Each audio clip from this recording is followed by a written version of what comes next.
Les vraies voix Sud Radio, 17h-19h, Philippe David. Retour des vraies voix avec Philippe Bilger, Yael Mellul, Julien Leclerc. Plus que jamais, la France se bat contre le terrorisme islamiste. Après les hommages et les beaux discours, les actes, Gérald Darmanin avait annoncé l'expulsion de 214 étrangers radicalisés. Ce matin, il a confirmé l'expulsion de seulement 14 étrangers fichés S pour radicalisation. Pourquoi ? Tout simplement parce que nos lois ne le permettent pas. Il y a plusieurs conditions pour qu'un étranger soit expulsable en France. Pour beaucoup de politiques comme Christian Estrosi, maire de Nice, faut-il le rappeler, nos lois ne suffisent pas pour avoir une chance de gagner la guerre contre l'islamisme radical, d'où la question du soir. L'état de droit est-il suffisant face au terrorisme ? Vous êtes 86% à dire non. Vous voulez réagir, vous connaissez le numéro, le 0826 300 300 et les réseaux sociaux. Avec nous pour en débattre, Jean-Philippe Dugoin-Clément, vice-président UDI de la région Île-de-France, qui a rédigé une tribune la veille de l'attentat de Nice, une tribune intitulée « De la résilience à la résistance ». Jean-Philippe Dugoin-Clément, bonsoir. Bonsoir. Bienvenue sur Sud Radio. Quand on entend Gérald Darmanin ce matin qui avait annoncé l'expulsion de 214 étrangers radicalisés et que seulement 14 ont pu être expulsés, est-ce que quelque part on n'est pas paralysé par notre état de droit ? On est en face d'un ministre qui a envie de faire, parce que je pense qu'il a réellement conscience des choses, il a envie d'agir, mais il se retrouve, comme l'ont été ses prédécesseurs, paralysé. Moi, ce qui me sidère, c'est que par rapport à la Covid, le président de la République disait en avril, on est en guerre, a mis en place un système dérogatoire du droit commun pour permettre d'apporter des réponses exceptionnelles. Vous en parliez en amont, mais concernant le terrorisme islamique, avec lequel nous sommes en guerre aujourd'hui depuis des années maintenant, nous ne nous donnons pas les moyens d'y répondre. Philippe Bilger, est-ce que vous qui êtes avocat général, vous avez requis dans des procès de terrorisme, est-ce que l'état de droit, c'est pas paralysant ? Je n'ai pas souvent requis dans des affaires de terrorisme parce que, bizarrement, je n'étais pas à l'aise devant des juridictions spécialisées. Mais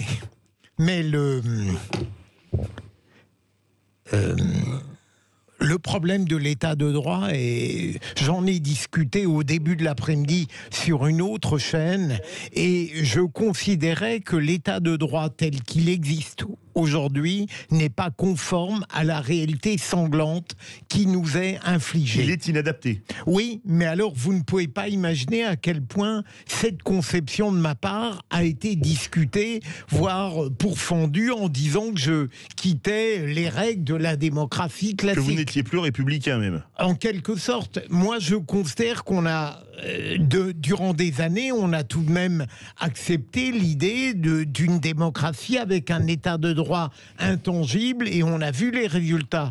Donc j'estime, et je termine là-dessus, Philippe, que si la raison, la mesure, le classicisme n'ont pas réussi à éradiquer la barbarie de notre pays, il faut peut-être proposer un autre dispositif, en tout cas retenir l'état de droit dans ce qu'il a de fondamental et pour le reste le faire évoluer. Jean-Philippe Dugoin-Clément, vous entendez Philippe Bilger qui a été avocat général pendant des années. Quelque part, les lois, vous n'êtes pas député ni sénateur, mais vice-président de la région Île-de-France, c'est les politiques qui les font. Est-ce que quelque part, c'est pas les politiques qui nous tirent une balle dans le pied, sans mauvais jeu de mots bien évidemment ? Si, enfin, il y a deux choses. Depuis 30 ans, on a abandonné nos valeurs, on a renoncé sur un certain nombre de choses qui font le socle commun, qui font le vivre ensemble commun, et c'est ce qu'on paye aujourd'hui. Et aujourd'hui, dans une situation qui est une situation exceptionnelle, on doit adapter notre droit pour pouvoir répondre à des situations exceptionnelles. Moi, je trouve scandaleux aujourd'hui, alors qu'on n'a pas les moyens de surveiller mécaniquement, logistiquement, un certain nombre de terroristes, de gens connus, et bien qu'on n'ait pas des systèmes de rétention administrative qui soient facilités. Je trouve absolument affligeant qu'on ait moins de 5% des personnes dont le ministre de l'Intérieur demandait l'expulsion il y a 3 jours qui soient réellement expulsées. Je trouve absolument hallucinant qu'on refuse aux maires d'avoir la connaissance de leurs agents municipaux qui seraient fichés S. C'est-à-dire vous n'avez pas ce pouvoir ? L'État refuse depuis des années de communiquer aux maires les agents municipaux fichés S. C'est-à-dire que demain, dans ma commune, je peux parfaitement recruter un animateur de centre de loisirs fiché S pour radicalisme. Je n'ai aucun moyen de le savoir. Et l'État, Madame Gourault, encore la semaine dernière, refusait, estimant que c'était une atteinte aux libertés. Je ne sais pas quelle liberté, mais on est dans un système, on mesure à quel point il est inadapté aujourd'hui pour répondre à des circonstances exceptionnelles. Et le problème n'est pas durablement d'aller porter atteinte aux libertés individuelles.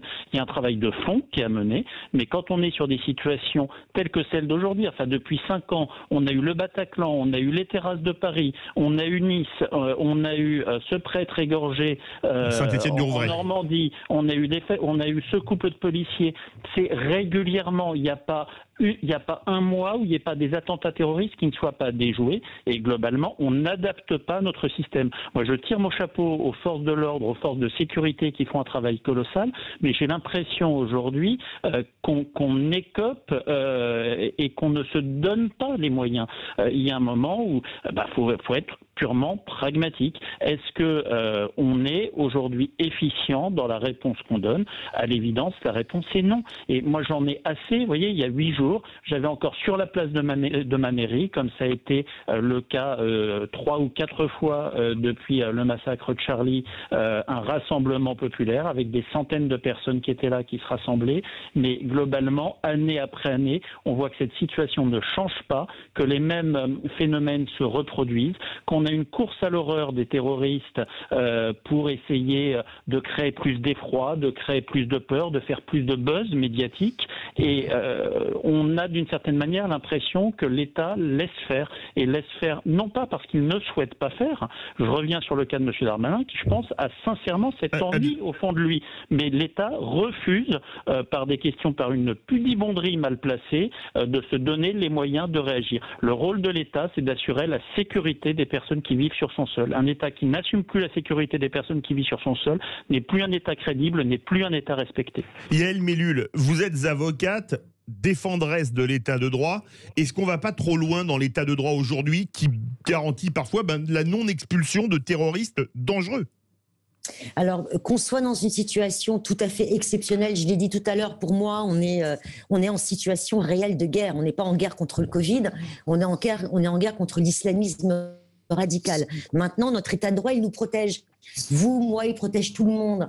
Et quand on nous dit que l'état de droit n'est pas suffisant, moi, j'aimerais qu'on dise concrètement, ce qui manque. Concrètement, ce qu'on doit faire, appliquer quelles sont les lois qu'il faudrait... voilà, moi, je suis persuadée qu'il suffirait d'appliquer les lois. Les lois sont existantes. Quand il y a quelqu'un qu'on doit expulser, il faut qu'il soit expulsé. Je veux dire, quand il y a des peines qui doivent être... Mais excusez-moi, vous avez vu Gérald Darmanin, 214 personnes à expulser, il peut en expulser que 14. C'est-à-dire même pas 10%. Le problème, c'est qu'il y a d'autres lois. Parce qu'il y a d'autres lois qui vous empêchent de les expulser. Mais oui, mais moi, je ne connais pas ces dossiers. Je veux dire, je ne sais pas ce qui empêche l'application de la loi. Il y a peut-être de très bonnes raisons. Pardon, Yael. Absolument rien. D'autres lois, Yael. Vous êtes avocate. D'autres lois. Yael, par exemple, le droit d'asile est dévoyé.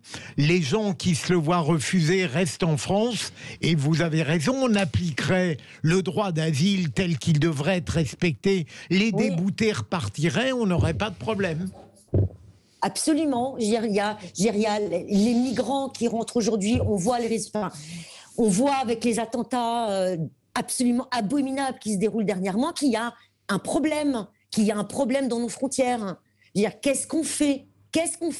Qui fait-on rentrer en France aujourd'hui ? Alors justement, Julien Leclerc...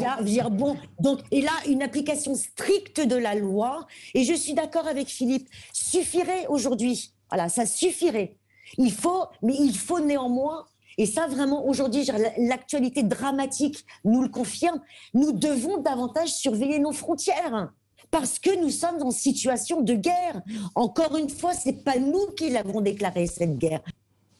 Julien Leclerc... Nous la subissons encore aujourd'hui. Vous qui êtes le seul à ne pas être juriste parmi les vraies voix, qu'est-ce que ça vous inspire? Est-ce que quelque part, parfois, au nom de la défense de l'intérêt supérieur et de la sécurité de la nation, qu'il faut changer l'état de droit? Oui, en fait, moi, ce que ça m'inspire, c'est que je partage ce qui a été dit, et le fait que ce soit hallucinant et tous les adjectifs. Moi, je suis quand même assez content que le ministre de l'Intérieur s'aperçoive que le fait de surlégiférer est un frein. Ça fait quand même des décennies que la police se plaint. Excusez-moi, je vous redonne la parole vite. Ce qui est de gênant, c'est qu'il s'en rend compte maintenant, mais que ça fait des années quand même qu'il était député. Oui, le savait avant. Seulement, ça, vous avez raison. Non seulement ça fait des années qu'il est dans l'appareil législatif, donc c'est quand même un peu surprenant, mais ça fait. Alors après, il a envie de faire, tant mieux. Mais ça fait des décennies que la police se plaint de revoir dans la rue des types qu'ils ont arrêtés 24 heures plus tôt. Ça fait des décennies que les professionnels du droit. Alors je suis pas juriste, mais j'ai quand même une licence de droit derrière moi. Ça fait des décennies que les professionnels du droit se plaignent et dénoncent l'inexécution des peines. Et moi, je pense surtout qu'en fait, on ne sait pas enlever des couches.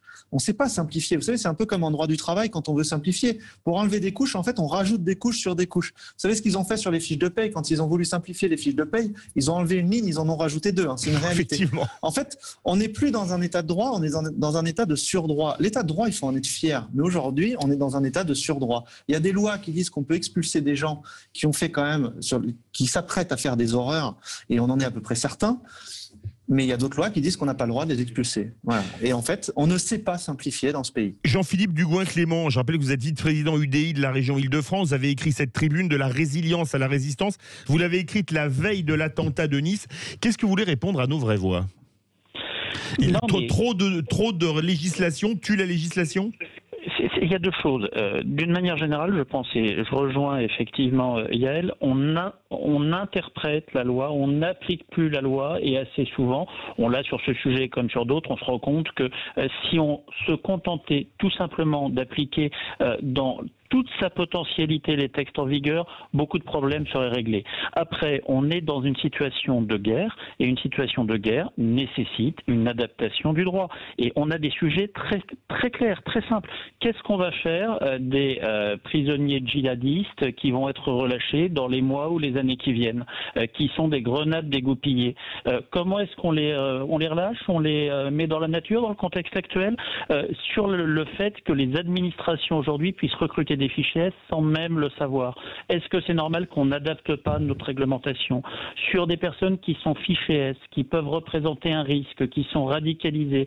Pourquoi est-ce qu'on ne s'ouvre pas des potentialités de rétention administrative? Encore une fois, c'est peut-être quelque chose de profondément choquant pour des défenseurs des droits. Moi, mon sujet, c'est je n'en peux plus en tant que maire d'avoir des marches blanches par rapport à des gens qui ont été tués parce qu'on a laissé faire. Jusqu'où on contrôle nos frontières?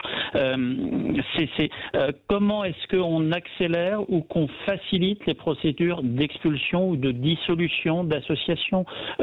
C'est très bien. Là, il y a tout un travail qui est fait pour essayer de contrôler les réseaux sociaux, pour essayer de faire que les appels à la haine, les appels au meurtre qu'on peut retrouver sur les réseaux sociaux et notamment Twitter puissent être stoppés, arrêtés. Mais d'une certaine manière, c'est un peu vide. On tape sur le messager. On ne va pas traquer le fond du problème. Le fond du problème, c'est pas ce qui véhicule, c'est la personne qui incite l'idée qu'on véhicule.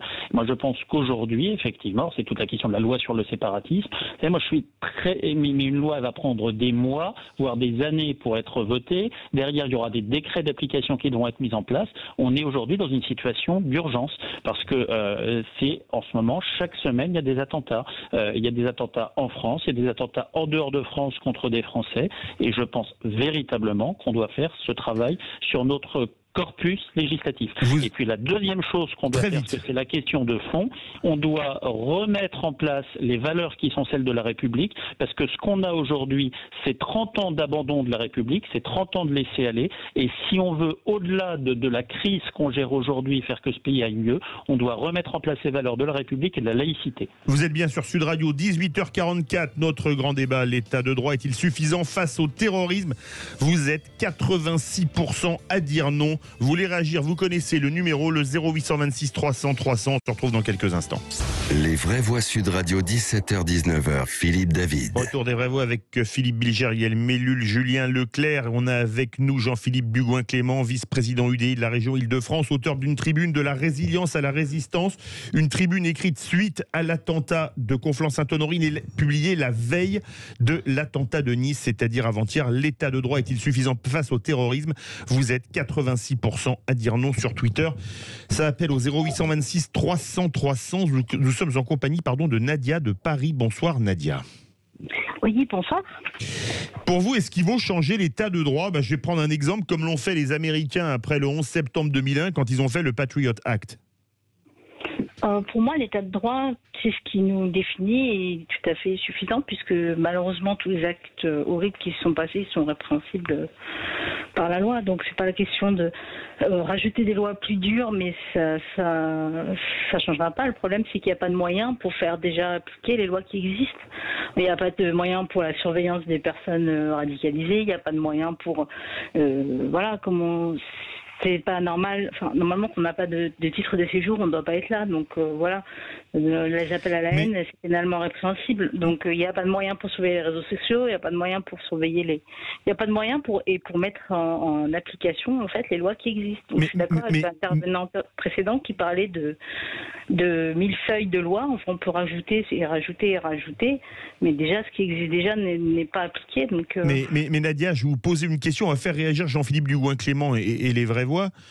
Quand vous voyez par exemple le terroriste pakistanais qui a attaqué à la feuille de boucher devant Charlie Hebdo il y a quelques semaines, il n'était pas du tout mineur, il était classé mineur non isolé et la juge qui suivait son dossier avait refusé de lui faire un test osseux pour voir s'il était mineur ou majeur, ce qui prouve quand même que parfois certains magistrats, probablement par idéologie, ne veulent pas non plus faire le job.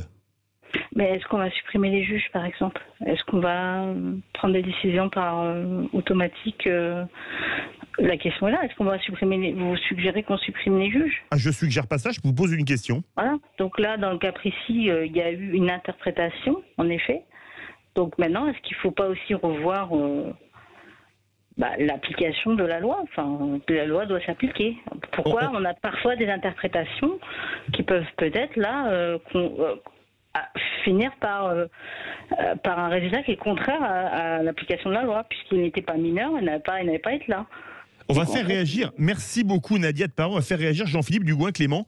Jean-Philippe Dugoin-Clément, quand vous entendez Nadia qui dit déjà il y a un problème de moyens, ce en quoi elle a raison, parce qu'on n'a pas un policier par fichier S par exemple à placer. Et encore pour faire une surveillance, c'est plutôt 5 ou 6 personnes par jour. Donc c'est absolument impossible. Est-ce que c'est pas aussi vrai, malheureusement ? Il y a un problème de moyens dans ce pays depuis des années pour des questions d'orthodoxie budgétaire, parce qu'on est devenu un pays géré par des comptables. On a réduit sur le régalien, sur les compétences régaliennes essentielles de l'État, et on le paye aujourd'hui. Ceci étant, indépendamment du problème des moyens, la réalité de la surveillance de personnes fichées S ou de personnes radicalisées, c'est quelque chose qui est humainement infaisable dans l'état du droit actuel. On a ensuite la question de l'interprétation de la loi. Vous preniez l'exemple de ce terroriste. On a l'exemple aujourd'hui du nombre de personnes expulsées par rapport à ce qui était demandé par le ministre de l'Intérieur, qui ne représente d'ailleurs qu'une goutte d'eau par rapport à la réalité de ce qu'on peut voir dans nos quartiers. Et on a aujourd'hui un problème de l'application de la loi qui bien souvent fait prévaloir des notions de liberté et de protection individuelle par rapport à la protection collective. Ça, on a un problème véritable de fond dans ce pays où l'enfer est pavé de bonnes intentions, et pour de bonnes intentions, on a petit à petit affaibli notre niveau de protection collective par rapport au terrorisme, par rapport au terrorisme religieux et à l'intégrisme islamique.